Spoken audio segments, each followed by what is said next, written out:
Hello world, welcome to CyberCrete, and today in this video we are going to see the complexity analysis of the algorithm, and we are also going to see why this complexity analysis of algorithm is so important. So let's just start.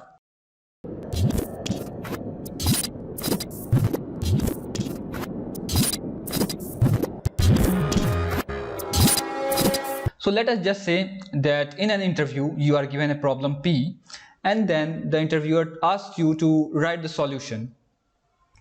So after some time you come up with the solution S1 that we can say, and the interviewer asks you that can you improve this solution a bit further. Then you are going to improve this solution, then you come up with the solution S2. Then the interviewer is going to ask, okay, this code is also fine, can you improve it much better? So then you come up with the solutions S3 and you told that this is the best solution. Like here, how are you going to tell that the solution S2 is better than the solution S1 and the S3 is just better than both of them? So there should be some type of measurement that can basically tell that this program is better than all of other and these are not so great. So this measure is often represented at the complexity analysis of any algorithm. So if you are given a program, how you are going to tell that which program is better than other? Like how complex your program is. You are not going to just tell it by the number of lines of code that it have, or you cannot just tell it by how beautiful your code look like, because we cannot judge the programs by the number of lines of code. So there is a special method that is known as the complexity analysis of an algorithm that helps us to decide which algorithm is performing better than one another. So the complexity of the algorithm have of basic two types, first being our time complexity and second is our space complexity. So if our program S1 is taking 10 seconds and our program S2 is taking, let's say, 8 seconds. So here the less the time taken by the program, the better our program is. So the time complexity basically tells the total amount of time that is taken by our program to get executed.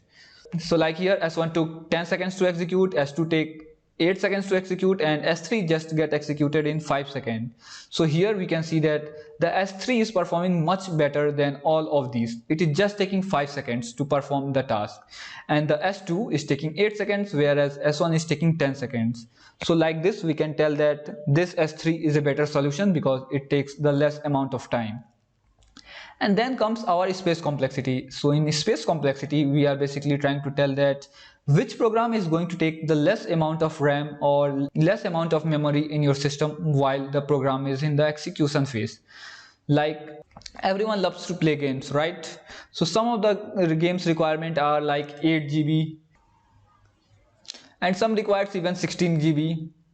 So this is what basically the space complexity means. This much amount of memory is going to be used when your program is going to be executed. Like in this case you can say that S1 is taking like 100 KB, S2 is taking 60 KB, and your S3 is taking 50 KB of space.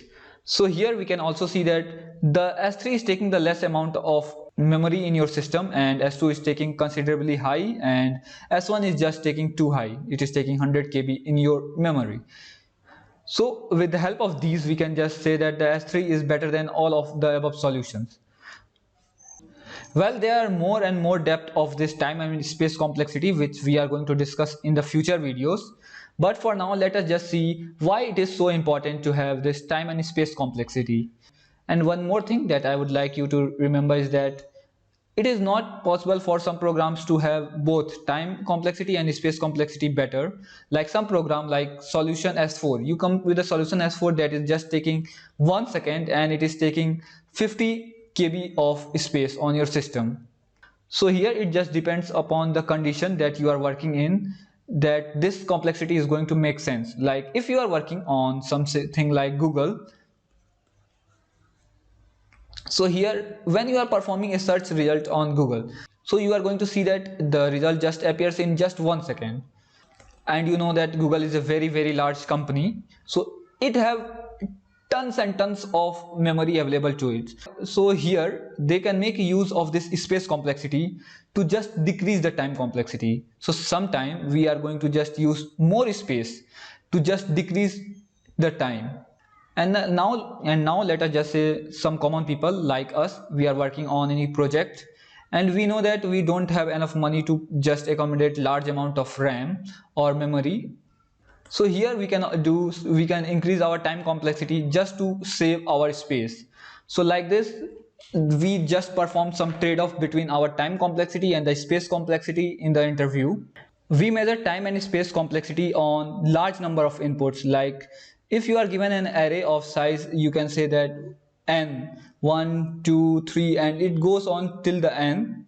We are going to measure the time and space complexity both on very large amounts of data, and we are also going to measure it on the worst case.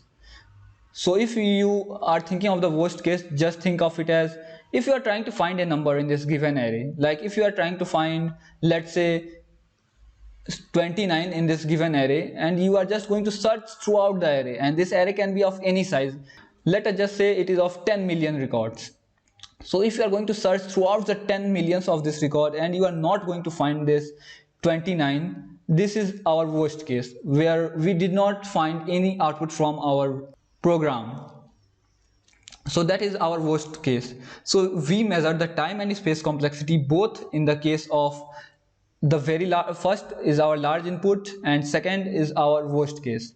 So we always measure this on both these parameters, on the worst case and on the very large input, because we cannot measure these things on very small inputs, because then the program does not make any sense. We have to always be ready for the worst case.